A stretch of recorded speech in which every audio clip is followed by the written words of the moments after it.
하나님 말씀 하나님 말씀은 마태복음 16장 5절부터 12절까지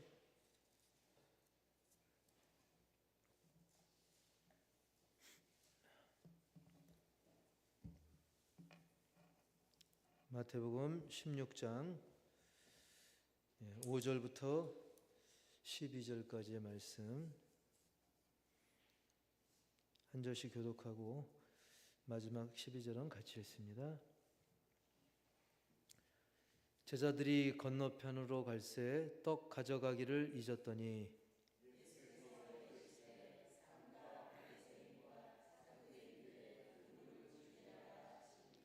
제자들이 서로 논의하여 이르되 우리가 떡을 가져오지 아니하였도다 하거늘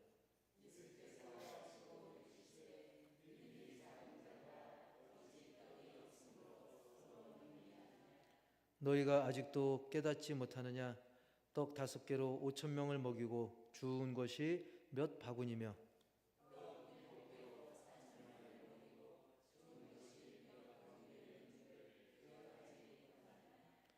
어찌 내 말한 것이 떡에 관함이 아닌 줄을 깨닫지 못하느냐?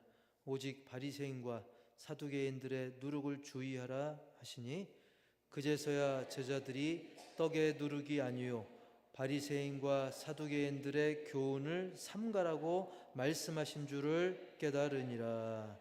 아멘. 오늘은 제목 시작. 누룩 조심. 누룩을 조심하라. 예수님의 말씀. 이 말씀을 우리가 나누고 새겨서 사단의 그 괴계에 넘어가지 않고 늘 승리하기를 주님의 이름으로 축복합니다. 그러나 사탄은 항상 우리 눈에 보이게 막 공포스럽게 임하는 게 아닙니다. 막 처녀 귀신의 모습으로 도깨비로 여러 몽달 귀신 등등 그런 이상한 모습으로 나타나서 우리를 협박하기보다는 우리 주변의 상황이나 이 사람들을 이용합니다. 아담과 하와 때도 그랬잖아요. 사탄이 직접 나타난 게 아니라 뱀을 교묘히 이용했던 것이죠. 그게 사실 더 무서운 거예요. 차라리 공포스럽게 공포영화처럼 험악하게 나타나면 우리가 피할 수도 있고 근데 못 피하잖아요. 그럼 어떻게 돼요? 바로 저건 사탄이 분명하고 귀신이 분명하니까 우리는 바로 예수 이름으로 쫓아내야겠죠. 그러나 사탄이 무서운 건 뭐냐면 환경과 이 주변 사람들을 교묘하게 이용하기 때문에 이용당하는 사람도 모르고 속는 거죠. 또 거기에 마주하는 그 넘어가는 사람들도 이게 사탄이 하는 건 줄 모른다는 거예요. 그러가 지나 보면 나중에 시간이 지나서야 사탄이었구나. 사탄이 그 사람을 이용했구나.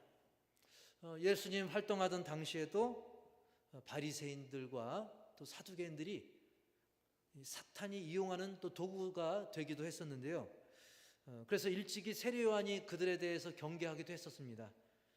세례요한은 그들을 가리켜서 독사의 자식이라고 말하면서 독사의 자식들아 라고 말하면서 그들에 대해서 이제 경계하도록 했었던 것이죠. 여러분, 당시 바리새인, 사두개인 보기 어려운 사람들이 아니었죠.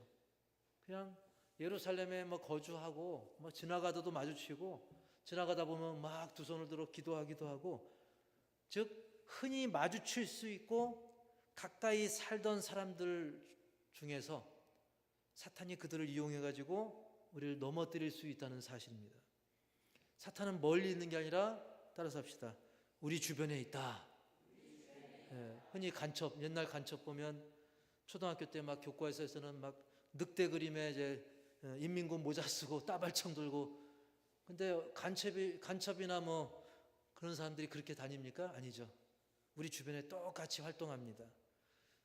때로는 교수로서, 때로는 교회 안팎으로, 또 내 이웃으로, 여러 가지 직장으로 아주 단순하게 쉽게 다가오는 것이죠. 그래서 하나님께서는 이 자기 동생 아벨을 죽인 가인에 대해서도 그런 경고를 내렸어요. 어떤 경고를 주셨냐면, 쉽게 말하면 죄가 멀리 있는 게 아니라 너 문 열고 나가면 거기에 죄가 엎드려 있다. 그렇게 비유적으로 말씀하셨어요. 죄가 문에 엎드려 있느니라 라고 하나님은 가인에게 그런 말씀을 주셨었죠. 창세기 4장 7절 보시면 다 같이 시작. 네가 선을 행하면 어찌 낯을 들지 못하겠느냐. 선을 행하지 아니하면 죄가 문에 엎드려 있느니라. 죄가 너를 원하나 너는 죄를 다스릴지니. 아멘. 뭐 뱀, 뭐 귀신 그림 막 제가 해놨죠.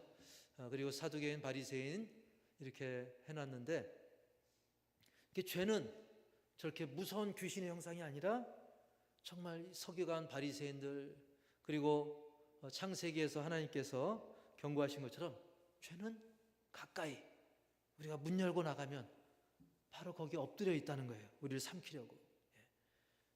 어떻게 보면 두려울 수 있어요. 이게 더 무섭잖아요. 그죠? 그러나 여러분 걱정하지 마시기 바랍니다. 죄악의 세력이 아무리 우리 근처에서 가까이 우리를 노리고 있다 할지라도 그럼에도 불구하고 예수님은 그런 세력보다 우리와 더 가깝습니다. 심지어는 가깝다 못해 우리 안에 계십니다. 우리 안에 예수님 계십니다. 예수님을 나랑 가까이 계신 정도가 아니라 내 안에 모시고 있는 예수님 의지하고, 아까 성령님 함께 하시니 두려움 없다고 찬양했잖아요. 예수님 믿고 성령님 인도하심을 받으면 아무리 가까이서 별짓 하여도 염려가 없는 줄 믿습니다.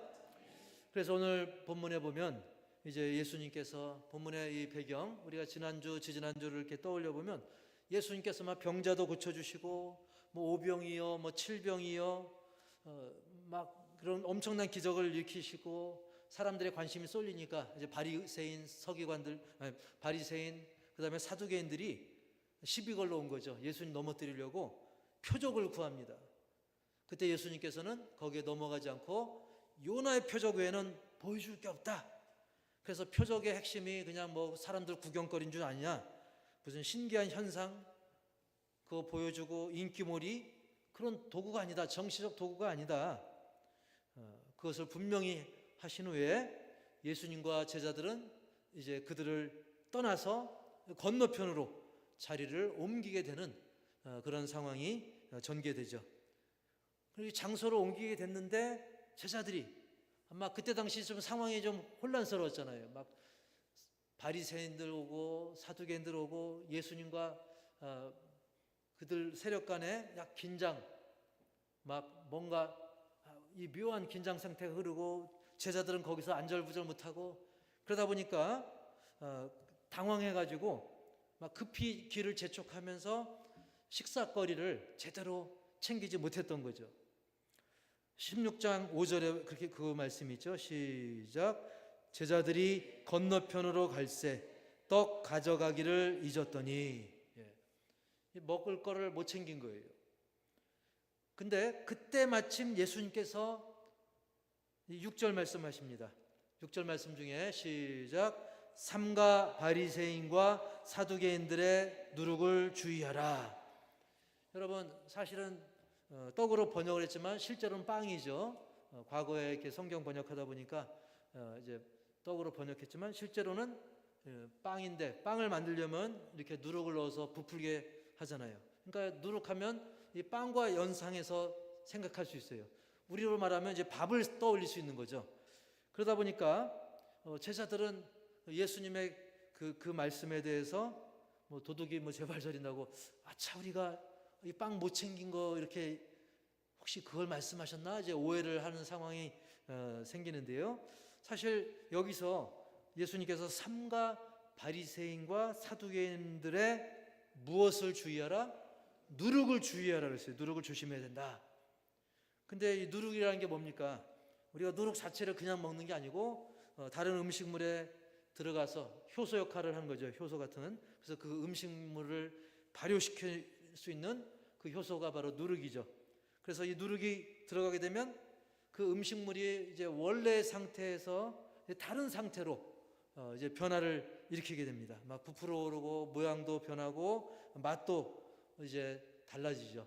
근데 이 누룩이 들어갔을 때 이것이 때로는 비유적으로 안 좋은 의미로 쓰이게 되면 별거 아닌 것처럼, 그 효소처럼, 눈에 잘 보이지 않는 그런 효소처럼 별거 아닌 것 같았는데 그것이 누군가에게 큰 영향을, 잘못된 악한 영향력을 미칠 때 누룩으로 비유를 이제 하곤 했던 것입니다. 그래서 구약 시대 때 하나님께 제사 드릴 때는 이 누룩을 넣은 빵을 올렸습니까? 안 넣은 빵을 올렸습니까? 안 넣은 거. 그래서 무교병이라고 그러잖아요. 발효시키지 않은 무교병을 사용한 거죠. 이 누룩을 넣으면 유교병이 되는 거예요. 그러나 하나님께 제물로 드릴 때는, 예배 때는 이 무교병을 사용했던 것입니다. 그런데 예수님께서는 그냥 누룩이라고 하지 않고 바로 바리새인과 사두개인들의 누룩이라고 표현하고 있어요. 우리 하나씩 따져보면 바리새인의 누룩이라고 한다면 그들의 잘못된 교훈을 말하는 건데요. 바리새인들의 그 열심 자체는 본받을 수 있지만, 우리가 지난번 바리새인들에 대해서 말씀드리기도 했지만, 그들은 어떻습니까? 어떤 전통 그리고 형식적인 의식, 거기에 치중하면서 그러다 보니까 여러 가지 조항까지 덧붙이고 장로들의 유전까지도 덧붙여가지고 자기들은 그거를 형식적으로 최대한 열심히 지키려고 했습니다. 그러나 일반 사람들 그걸 제대로 지키기가 어려워요. 그러니까 자기들 어떤 특권의식을 가지고 독선적이고 배타적인 그런 신앙을 고수했죠. 그리고 결정적으로 예수님의 메시아됨을 또 부인을 했던 거죠. 이런 잘못된 가르침, 잘못된 교훈들, 잘못된 영향력, 이것이 누룩 퍼지듯이 백성들을 혼돈시킬 수 있다는 거예요. 이게 바리새인의 누룩이라고 할 수 있고요. 그 다음에 어떤 부류죠? 바리새인 말고 사두개인들. 사두개인들은 우리가 지난번 말씀을 떠올려 보면 그들은 모세 오경만 인정했어요. 창세기, 출애굽기, 레위기, 민수기, 신명기, 모세 오경만 인정하고 다른 성경은 부정합니다. 그러면서 영적 존재에 대해서도 부정합니다. 부활도 믿지 않고 또 천사도 믿지 않았습니다. 그리고 이 현실에 집중하는, 현실에 치우친 삶을 살았어요. 그러니까 아무리 로마 정권, 우상 섬기는 정권이 들어와도 그들과 결탁을 합니다. 정치적인 힘을 발휘했던 것이죠. 이렇게 물론 우리가 현실에도 충실해야 되지만 거기에 치우치면 안 되잖아요. 우리는 하나님이 내려주신 이 영의 양식을 사모하며 또 영적 유익도 누려야 되는데, 이렇게 바리새인들과 이 사두개인들, 그들은 특히 사회 지도층이기도 하고 나름대로 높은 위치에 있기 때문에 이들은 좀 뭔가 모범을 보일 수 있고 백성들의 그 모델이, 좋은 모델이 돼야 함에도 불구하고 오히려 잘못된 가르침을 퍼뜨려 가지고 오히려 천국 복음을 가로막고 사람들로 하여금 메시아를 알아보게 하는데 굉장히 방해가 되는 그 악 영향이 퍼져나가는 것이 마치 밀가루에다 이스트 넣으면 금방 불어나듯이 안 좋은 영향을 끼쳤던 겁니다.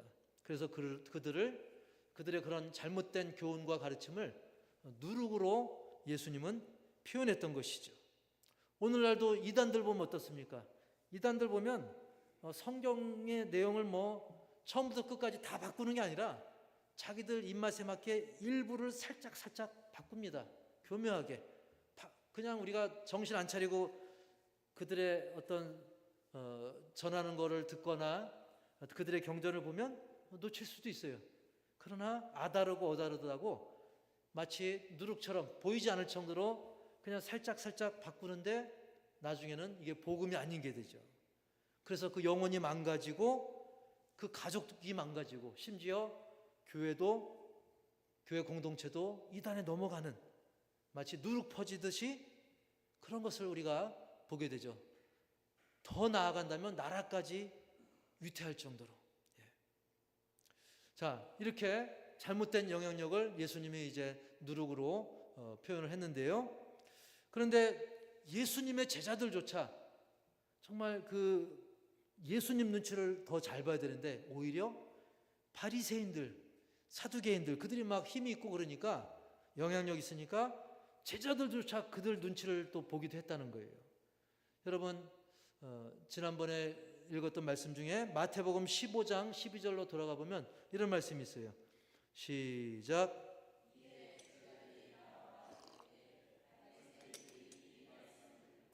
걸림이 된 줄 아시나이까? 예. 예수님 편을 들기보다는 오히려 예수님 저 사람들 심경 건드리면 좀 거시기 하지 않습니까? 그런 거예요. 오히려 예수님 눈치를 봐야 되는데. 따라서 합시다. 예수님 눈치를 보자. 근데 요즘 거꾸로 예수 믿는 데 있어서, 신앙생활하는 데 있어서 오히려 사람들 눈치를 너무 보는 경향이 있는데, 우리는 이 제자들처럼 오히려 우리는 예수님 눈치를 이렇게 더 봐야 되는 거예요. 제자들처럼 이렇게 바리새인, 서기관들, 사두개인들 눈치보다는 예수님 눈치를 더 봐야 되는 거죠. 메시아신데.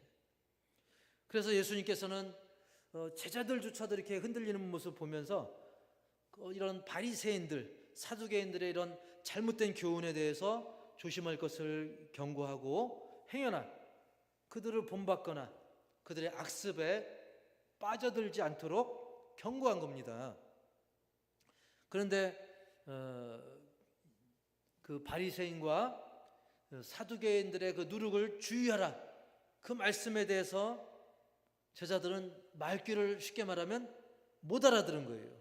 말귀를 못 알아듣고 오해해가지고, 아차, 예수님께서 누룩 말씀하는 거 보니까 우리가 그 누룩으로 이렇게 넣어서 만든 빵을 떠올리면서, 우리가 그때 먹고 남은 그 빵을 챙겼어야 되는데, 식사거리를 챙겨놨어야 되는데, 그거를 예수님이 지적하는구나. 아이고, 이를 어쩌나? 예수님이 그들을 보니까 참 답답하셨죠? 그래서 8절에 이 말씀하십니다. 시작. 예수께서 아시고 이르시되 믿음이 작은 자들아 어찌 떡이 없으므로 서로 논의하느냐. 예. 예수님께서는 참 볼 때 참으로 한심했죠. 그 누룩을 얘기한 게 아닌데. 그래서 9절에 계속 이렇게 말씀하시죠. 시작. 너희가 아직도 깨닫지 못하느냐? 떡 5개로 5,000명을 먹이고 주운 것이 몇 바구니며. 10절. 떡 7개로 4,000명을 먹이고 주운 것이 몇 광줄이었는지를 기억하지 못하느냐? 예, 요즘 말로 말하면 한 고구마 100개 먹은 그런 답답함이 있었던 것이죠. 아니, 5병이어의 기적, 그리고 7병이어의 기적, 그거 베푼 지 얼마나 됐다고. 나랑 이렇게 같이 살면서 그 기적을 보고도 지금 이렇게 빵 타령하고 있느냐, 그 얘기죠. 그러면서 예수님께서 그 본뜻을 밝히 말씀해 주죠. 11절과 12절 시작. 어찌 내 말한 것이 떡에 관함이 아닌 줄을 깨닫지 못하느냐? 오직 바리새인과 사두개인들의 누룩을 주의하라 하시니 그제서야 제자들이 떡의 누룩이 아니요 바리새인과 사두개인들의 교훈을 삼가라고 말씀하신 줄을 깨달으니라. 아멘. 그제서야 깨달은 거예요. 이게 쉽게 말하면 먹고 남은 거, 그거 그 광주리에 모아놓은 거, 그 도시락으로 잘 챙겼다가 다음 끼니 먹을 거 안 챙긴 거, 그걸 지적한 게 아니었구나. 바로 이 바리새인들, 사두개인들의 그 누룩, 그들의 잘못된 교훈. 12절에 정확하게 말씀하잖아요. 12절 시작. 그제서야 제자들이 떡이 누룩이 아니요 바리새인과 사두개인들의 교훈을 삼가라고 말씀하신 줄을 깨달으니라. 떡의 누룩이 아니요 바리새인과 사두개인들의 교훈, 그들의 잘못된 가르침. 지금으로 말하면 사회 지도층, 또 사회 통념, 여러 가지 상식이라고 이야기하는 것들, 그게 다 맞는 건 아닙니다. 거기에 맞는 것도 있지만 지금 세상에 많은 교훈들, 그런 것들이 일부 맞지만 또 상당히 우리를 또 잘못된 길로 인도하는 경우도 많죠. 심지어 국가 정책 중에서도 또 잘못된 게 있을 수 있는 거예요. 그래서 잘못된, 성경과 반하는, 복음에 반하는 잘못된 가르침들, 그것이 심지어는 종교 지도자들의 그런 교훈 중에도 있을 수 있다는 것이죠. 그래서 그 잘못된 가르침에 조심하라, 그걸 경고한 거죠. 그래서 그것에 대해서 제자들이 그제서야 깨달았다고 그랬어요. 12절 다시 보여주시면 거기 앞에 그제서야, 그죠? 그제서야. 여러분, 우리가 물론 그제서라도 깨닫는 게 다행이긴 합니다. 하지만 다음 페이지 보시면 1번 다 같이 1번 다음 페이지 시작. 빨리 깨닫는 자가 되자. 예, 저는 그런 생각도 합니다. 그래도 제자들이 그제서라도 깨달아서 다행이다. 그렇게 얘기했는데도 못 깨달았으면 예수님이 얼마나 더 답답하셨을까. 하지만 그럼에도 불구하고 조금이라도 빨리 깨닫는 게 복인 줄 믿습니다. 우리는 제자들의 이런 답답함을 보면서도 우리도 그들보다 만만치 않을 수 있다, 또는 그들보다 좀 나을 수도 있겠지만 그런 비교를 떠나서 저와 여러분은 빨리 깨닫고 또 깨달았으면 빨리 바꿀 수 있는, 빨리 주님 뜻 가운데 온전히 순종할 수 있는, 우리가 다른 김치는 뭐 묵혀도 되고 그렇지만 우리의 어떤 잘못된 것들, 잘못된 관행들, 그리고 잘못된 교훈이나 어떤 잘못된 상식들, 소문들, 이런 거는 빨리 깨닫고 정리하는 게 중요한 것입니다. 미루지 말고 빨리 깨닫고 빨리 변화된 삶을 살기를 축복합니다. 두 번째로는 예수님께서 하신 말씀이시긴 하지만 두 번째로 시작. 누룩을 조심하자. 누룩을 조심하자. 우리에게 누룩은 뭘까요? 이때 당시에는 어땠어요? 이 바리새인과 사두개인들의 이런 잘못된 교훈이 그들에겐 이런 해악을 끼치는 잘못된 영향력, 그걸 누룩으로 비유를 했는데, 오늘날 우리에게 있어서 악영향을 주는 그런 누룩이 무엇이겠습니까? 그것은 마치 이단들의 어떤 잘못된 그런 성경 교훈들이, 잘못 해석되는 그런 성경 교훈들이 사람들을 이단으로 몰고 와가지고 함께 멸망으로 가는 거 아니겠습니까? 그것처럼 작고 별거 아닌 듯 하지만 내 영혼을 좀먹고 또 공동체를 삼켜버릴 수 있는 그런 잘못된 교훈, 그리고 내 개인적인 그런 누룩도 있을 수 있습니다. 어떤 내가 잘못 오해하고 있는 것들, 그리고 잘못된 습관들, 내가 계속 반복하는, 알고 보면 별거 아닌데 계속 반복되는 나쁜 습관들, 그것이 우리에게 그런 누룩처럼, 삼가야 될 누룩처럼 작용할 수 있다는 거예요. 그리고 사람들에게 있어서 많은 것들이 누룩이 될 수가 있는데, 얼마 전에 그 권오중이라고 하는 그 탤런트가 그 간증한 내용 중에 보니까 그런 게 있더라고요. 여러분, 그분이 그런 말 하더라고요. 사람들이 담배는 마약이다, 독약이다 그러는데, 그분 말이에요. 지금 TV를 틀면 오히려 술에 대해서는 굉장히 관대하다는 거예요. 그래서 TV 같은 데서 할 때는 이 담배에다가 이렇게 막 뿌옇게 처리하잖아요, 그죠? 근데 술은 그런 처리해요, 안 해요? 안 하잖아요. 그러면서 그런 예를 들더라고요. 어떤 사람이 담배 막 10가피 몰아치고 살인하고 이런 거는 별로 없다는 거예요. 근데 여러 가지 살인하고 사건 사고 보면 막 담배 실컷 피고 살인하고 막 범죄하는 게 많아요? 술 먹고 사고 치는 게 많아요? 예, 술 먹고 사고 치는 게 많은데도 그거는 그냥 마치 그냥 술 한잔 하는 거는 대수롭지 않게 생각한다는 거죠. 그 얘기를 하면서 철저하게 그런 것도 사실은 근절해야 된다. 자기도 옛날에 이걸 많이 해서 안다라면서 그런 얘기를 하더라고요. 근데 이 술이 주는 해악을 보면 처음부터 막 말로 먹고 이런 사람이 있겠어요? 아니죠. 그냥 딱 한 잔만, 분위기만 맞춰, 친구 따라서 이러다 보니까 나중에 그게 이제 중독이 돼가지고, 근데 사회 상식은 어떻습니까? 남자든 여자든 뭐 심지어 교회 다니더라도 그냥 분위기 맞추러 뭐 이렇게 그냥 어떤 통념, 사회 통념처럼 돼버렸잖아요. 그냥 적당히 한잔하는 게 사회 통념처럼 돼버린 것이죠. 그런데 그렇게 시작했던 한 잔, 두 잔이 나중에 그 영혼을, 그리고 그 가정을, 그 부부를, 그리고 그 공동체를 해치고, 사람들이 범죄 저지르기 전에 막 마시고 범죄 저지르고, 그런데도 담배는 이 불나 처리를 하는데, 흐리게 처리를 하는데 술은 그런 처리 안 하지 않습니까? 예를 들면 그렇다는 거예요.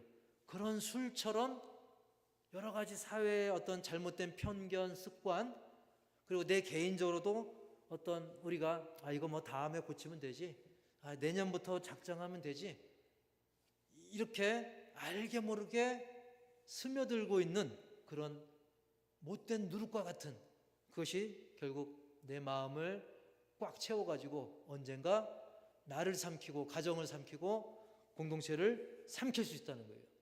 그래서 우리는 이 잘못된 이 누룩처럼 퍼져가는 그런 것들을 오늘 말씀을 통해서 우리는 사두개인과 바리새인의 누룩뿐만 아니라 내 주변에, 내 가까이에 있는 그런 잘못된 누룩 역할하는 것에 대해서 철저히 끊어내는 그런 계기로 삼으시길 바랍니다. 반면에 세 번째로는 우리가 누룩이 무조건 나쁘기만 한 게 아니죠. 여러분, 우리가 음식 만들려면 누룩이 필요하지 않습니까? 그래서 누룩이 이제 잘못된 의미도 쓰이고 좋은 의미로도 쓰이는데, 좋은 의미로 쓰이는 그런 누룩은 우리가 적극적으로 우리가 활용을 해야 되겠죠. 그래서 세 번째로는 시작, 천국의 누룩이 되자. 천국 복음을, 마치 천국 복음이 막 퍼져나가는, 그래서 우리 대한민국도 옛날 떠올려 보세요. 그냥 흑암에 갇혀있던 이 대한민국이 복음으로 인해서 누룩과 같이 막 복음이 팽창했잖아요. 하나님 나라가 우리 대한민국을 통해서 막 얼마나 팽창을 했습니까? 마태복음 13장 33절 시작, 가루 서말 속에 갖다 넣어 전부 부풀게 한 누룩과 같으니라. 아멘. 제가 몇 달 전에 이 말씀을 같이 나눴을 텐데요. 가루 서말이라고 하는 것은 그 한 여자가 하루에 빵을 구울 수 있는 최대한의 양이라고 합니다. 그때 당시에. 그런데 이 적은 양의 그 누룩을 거기에 집어넣으면 그 가루 서말을 통해서 엄청나게 많은 사람들이 먹을 수 있는 그 빵이 된다는 것이죠. 그래서 어떻게 보면 세상 사람들 볼 때, 또 우리가 볼 때도 이 뭐 복음 별거 아닌 거 보잘것없어 보일 수도 있죠. 이렇게 생각할 수 있죠. 누룩처럼. 하지만 적은 누룩이 그 가루 서말에 들어가면서 혼합돼 가지고 엄청나게 큰 유익을 끼치듯이 보잘것없어 보이는 그 복음의 역사가 온 세상을, 이 지구촌을 하나님의 나라로 변화시키게 되는 정말 원자탄보다 강력한 역사를 일으키는 줄 믿습니다. 그래서 이 복음이 전해진 곳마다 변화가 일어납니다. 죽어가는 영혼이 새 생명을 얻고 절망에 빠졌던 영혼들이 기뻐하고 희망이 넘칩니다. 범죄자가 변해서 전도자가 됩니다. 그래서 과거 김구 선생님이 그런 말 했잖아요. 경찰서 10개 짓는 것보다 뭐 하나 짓는 게 낫다? 교회 하나 짓는 게 낫다. 그래서 영혼이 변해서 이 나라를 변화시킬 수 있다는 사실이죠. 여러분, 우리가 천국 복음의 누룩이 되어야 될 줄 믿습니다. 그래서 내 주변에 절망에 빠져 있고 실망 가운데 헤매는 사람들에게 진정한 행복의 소식을 퍼뜨려야 된다는 거예요. 물론 우리가 그런 좋은 소식을 퍼뜨려도 당장은 그 변화가 안 보일 수 있습니다. 하지만 누룩이 정말 안 변하는 것 같아도 다음날 보면 이렇게 부풀어 있잖아요. 몇 시간 후에 보면 부풀어 있잖아요. 그처럼 우리가 사랑으로, 기도로, 성령으로 계속 기도하면서 이 복음의 누룩을 계속 첨가하면 놀라운 변화 역사가 있게 된다는 겁니다.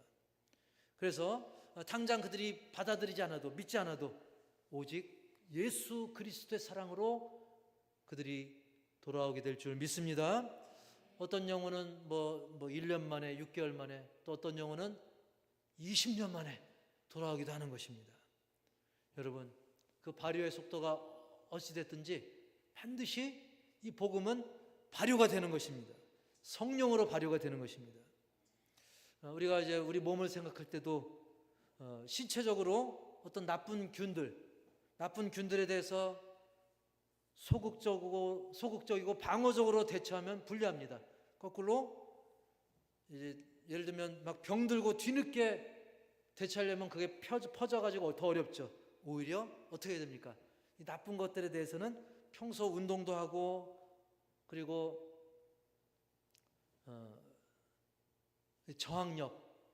저항력을 키우는 거, 면역력이죠. 면역력을 미리 키우면, 적극적으로 대처하면 그것이 더 효과가 크죠. 마찬가지입니다. 이 영적 전쟁에서도 우리가 그 나쁜 누룩에 대해서 막 방어하다 보면 시간 다 가요. 우리는 그거보다는 더 적극적으로 내가 천국의 누룩이 되자. 더 적극적으로, 오히려 영적 승리하기 위해서는 더 적극적으로 우리가 천국 복음을 퍼뜨릴 때 나쁜 누룩과 같은 이 못된 교훈들은 설 곳을 잊어버리는 거예요. 그래서 우리가 나쁜 책 읽지 말자, 나쁜 소리 듣지 말자, 이것도 중요하지만, 방어하는 것도 중요하지만, 우리가 오히려 좋은 소식을 적극적으로 퍼뜨릴 때 최선의 공격이 또 최선의 방어가 된다는 사실입니다. 이를 위해서 우리 모두 더 열심히 말씀과 기도에 힘쓰고 성령의 인도하신 가운데 실천에도 더 힘을 써야 될 줄 믿습니다. 그래서 세상 사람들도 보면 취미 생활도 되게 열심히 하지 않습니까? 사람들 보면 세상 예수 안 믿는 사람들도 뭔가 취미할 거 보면 미리 다 알아보고 준비하고 뭐 장비도 갖고 갔다가 다른 사람들이 더 좋은 거 쓰면 또 그 장비 바꾸고, 또 뭐 당근에 팔고 다시 더 비싼 거 사고, 굉장히 열심입니다. 세상 사람들도 돈 벌기에 열심, 취미에 열심.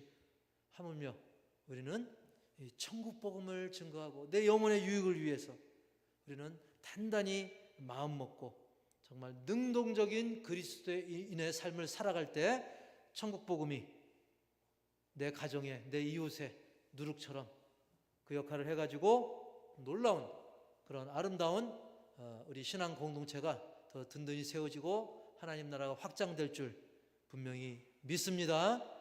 따라서 합시다. 능동적인 그리스도인 되자. 할렐루야.